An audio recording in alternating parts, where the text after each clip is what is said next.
अयोध्या की खबर को दिखाएंगे, लेकिन इस बीच बड़ी खबर सीएम नीतीश कुमार का पोस्ट सामने आया है। सोशल मीडिया एक्स पर उन्होंने पोस्ट किया है। कैबिनेट की बैठक के बाद ये पोस्ट सामने आया है। नौकरी और रोजगार को लेकर के पोस्ट है। 1 करोड़ नौकरी और रोजगार देंगे, अगले 5 साल में लक्ष्य पूरा होगा। उद्योगों को बढ़ाने के लिए काम तेज कर रहे हैं। न्यू एज इकोनॉमी का निर्माण होगा। बिहार वैश्विक बैकएंड हब बनेगा। बिहार ग्लोबल वर्क प्लेस बनेगा। आनंद अमृतराज हमारे साथ, न्यूज 18 संवाददाता। आनंद, इस कैबिनेट के बाद से जो पोस्ट सामने आया है, पोस्ट बहुत कुछ कहता है, खास करके कैसे बिहार में उद्योग बढ़ेगा, इकोनॉमी कैसे बढ़ेगी। इस पोस्ट के और क्या मायने और क्या कुछ होना है?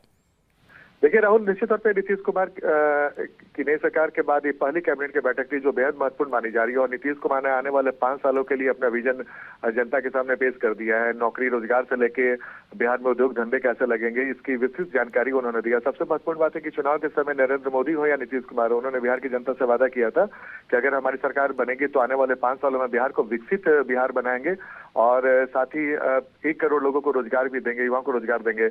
और जैसे ही पहली कैबिनेट खत्म हुई, उसके बाद उन्होंने 7 में से पार्ट 2 के तहत जो 50 लाख के युवाओं को सरकारी नौकरी दी गई थी 2020 से 25 के बाद, उसके अगले 5 साल के लिए उन्होंने टारगेट सेट कर दिया है कि 1 करोड़ युवाओं को नौकरी एवं रोजगार देने का लक्ष्य उन्होंने निर्धारित किया है। उस पर अब काम शुरू कर दिया।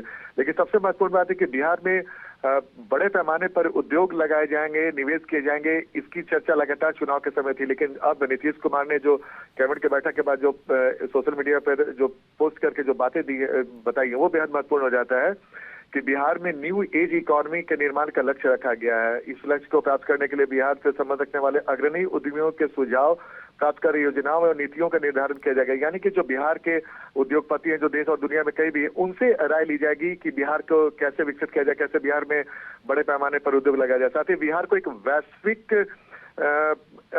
एक ग्लोबल वर्क प्लेस के रूप में विकसित करने की तैयारी है। वैश्विक बैक एंड हब यानी कि ग्लोबल वर्क प्लेस, यानी कि बिहार में अब वर्ल्ड लेवल के काम कैसे हो, वहाँ वर्क कल्चर है वैसा कैसे डेवलप करे, इसके लिए सरकार बड़े पैमाने पर काम करने जा रही है, जो बेहद महत्वपूर्ण हो जाता है बिहार के लिए। और जाहिर तौर पे अगर ये काम करना होगा तो इसके लिए महत्वपूर्ण विभागों तथा प्रतिष्ठित जो अर्थशास्त्री है, विशेषज्ञ हैं, उनसे सहयोग लेकर एक विस्तृत कार्य योजना की तैयार की जाएगी ताकि इस पर आगे बढ़ा जा सके। दूसरी महत्वपूर्ण बात है कि उन्होंने कहा कि बिहार में जनसंख्या में युवाओं की भागीदारी काफी अधिक है। युवा स्टेट माना जाता है बिहार, तो उसके ध्यान में रखते हुए भी बिहार में बड़ी संख्या में जो युवा संसाधन, मानव संसाधन है, उसको लेते हुए पूर्वी भारत के नए टेक्नोलॉजी हब के रूप में विकसित करने की तैयारी है। जाहिर तौर पे ये तभी संभव है जब बिहार में बड़े पैमाने पर निवेश हो और उद्योग लगे। इसके लिए बिहार में डिफेंस कॉरिडोर, जिसकी चर्चा बजट में भी की गई थी, जिसकी चर्चा चुनावी प्रचार के दौरान भी की गई थी, semiconductor manufacturing park, global capability centres, mega tech city और फिनटेक सिटी की स्थापना की जाएगी। जाहिर तौर पे अगर ये तमाम बातें हो जाती है तो बिहार में सिर्फ बड़े पैमाने पर निवेश ही नहीं आएगा, बल्कि बिहार आपका बहुत तेजी से विकसित करने वाले राज्यों में शामिल हो जाएगा। क्योंकि ये तमाम बातें इसलिए भी महत्वपूर्ण हो जाती है कि भारत सरकार ने भी इस पे रुचि दिखाई है और प्रधानमंत्री ने भी कहा कि आने वाला 5 साल बिहार का है और इसके लिए केंद्र सरकार पूरी मदद करेगी।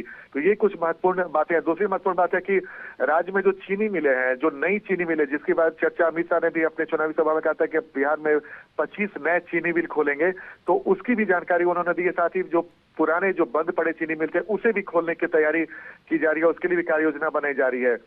साथ ही सबसे बड़ी बात है कि जो बिहार के जो प्रमुख शहर हैं उन्हें भी विकसित कैसे बनाया जाए, कैसे बेहतर शहर बनाया जाए, ताकि जब बड़े पैमाने पर जो उद्योगपति निवेश करे तो उनको भी एक ऐसा टाउन मिले जहाँ पे वो रुचि रखे, वहाँ पे निवेश करने की कोशिश करें। चूंकि अभी राजधानी पटना के अलावा कई शहरों को उतने तरीके से डेवलप नहीं किया गया, तो सरकार की कोशिश है कि कुछ चुनिंदा शहरों को विकसित किया जाए ताकि वहाँ पे भी बड़े पैमाने पर निवेश आए। इसके अलावा आर्टिफिशियल इंटेलिजेंस मिशन की स्थापना की जाएगी, जो बेहद महत्वपूर्ण हो जा चुके। आज एआई का दौर है। इसके अलावा एक उच्च स्तरीय समिति का गठन कर दिया गया है, जो उद्योग को बढ़ावा देने के साथ साथ युवाओं के लिए अधिक से अधिक रोजगार का अवसर कैसे पैदा हो, इसके लिए भी काम करेगी। जाहिर तौर पे कई महत्वपूर्ण चर्चा इस नीतीश कुमार के पहले पोस्ट में की गई है। और बिहार के नवनिर्वाचित सरकार दुगनी ताकत से राज्य में बड़े पैमाने पर उद्योग लगाने के लिए दृढ़ संकल्प है, ये भी उन्होंने बात दोहराई। इसके अलावा औद्योगिक कॉरिडोर की स्थापना, उच्च गुणवत्ता की आधारभूत संरचना, यानी कि एक अच्छा बेहतर यहाँ पे इंफ्रास्ट्रक्चर कैसे डेवलप है, उस पर भी सरकार काम करेगी। हाई क्वालिटी पावर सप्लाई यानी कि बिजली जो सबसे महत्वपूर्ण होता है किसी भी उद्योग धंधे के लिए, उसकी भी व्यवस्था कैसे बेहतर हो, इस पर भी सरकार काम करेगी। जल प्रबंधन और कुशल मानव संसाधन जो बिहार में पहले से ही उपलब्ध था, उसके लिए भी सरकार काम करने की तैयारी कर रही है। तो यानी कि जो आने वाले 5 सालों में बिहार में औद्योगिक विकास कैसे हो, युवाओं को 1 करोड़ नौकरी कैसे मिले, रोजगार कैसे मिले, इस तमाम बातों को लेकर नीतीश कुमार की सरकार ने काम करना शुरू कर दिया और जिसकी चर्चा धीरे धीरे आगे बढ़ती जाएगी और उसकी तस्वीर भी दिखेगी। यानी कि इस राहुल पहले कैबिनेट के बैठक में नीतीश कुमार ने अपने 5 साल के जी शुक्रिया आनंद इस अपडेट के लिए आपका। को प्रति मिल गई होगी या मिल रही होगी। मुख्य रूप से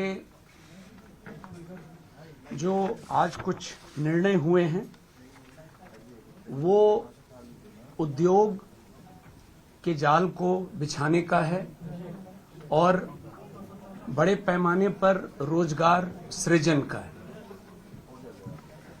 जो पहला निर्णय है वो पूरे पूर्वी भारत का इस राज्य को न्यू टेक हब के रूप में विकसित करना है और इस उद्देश्य से defence corridor, semiconductor park, global capability centres, mega tech city, fintech city, ये जो स्थापित करना है, तो इस तरह की योजनाओं को कैसे स्थापित किया जाए एक मिशन मोड में और उसका अनुश्रवण करने के लिए मुख्य सचिव की अध्यक्षता में समिति के गठन का निर्णय हुआ है और इस समिति में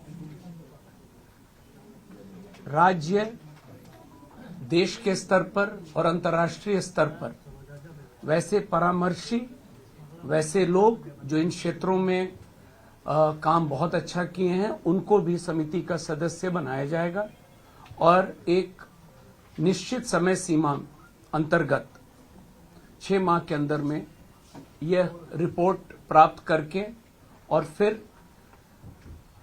काम को प्रारंभ किया जाएगा। जो दूसरा एजेंडा है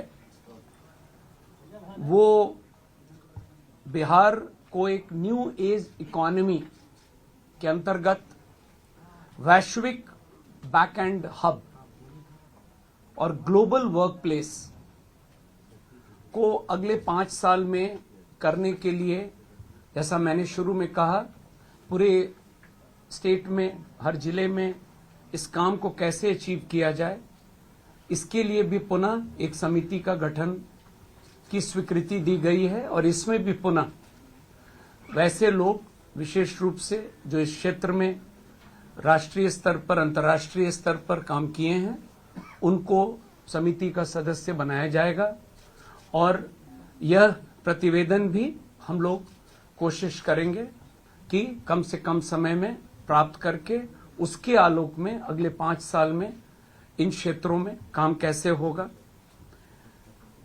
बिहार के अगला एजेंडा है, बिहार के ऐसे कई प्रतिभाशाली युवा हैं, आप लोग भी बहुत नाम जानते हैं, और इनके द्वारा जो स्टार्टअप्स के काम किए गए हैं वो सिर्फ राज्य के अंदर नहीं है, देश और अंतर्राष्ट्रीय स्तर पर भी हमारे बिहार के लोगों ने बहुत बढ़िया काम किया है।